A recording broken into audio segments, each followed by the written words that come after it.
What's the meaning of cheese pairing?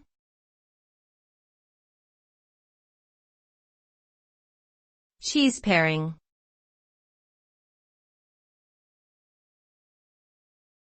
Cheese pairing.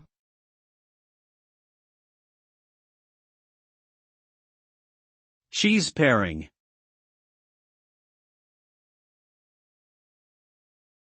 Cheese pairing.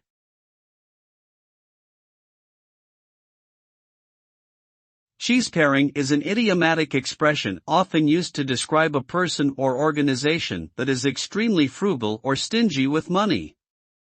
The phrase comes from the act of carefully cutting away the outer edges of a piece of cheese in order to save it for later use. This type of behavior can result in a lack of investment in important areas like infrastructure, education, and employee salaries, ultimately leading to subpar and inefficient outcomes. In short, being a cheese pairer may save money in the short term, but can be detrimental to long-term success and growth.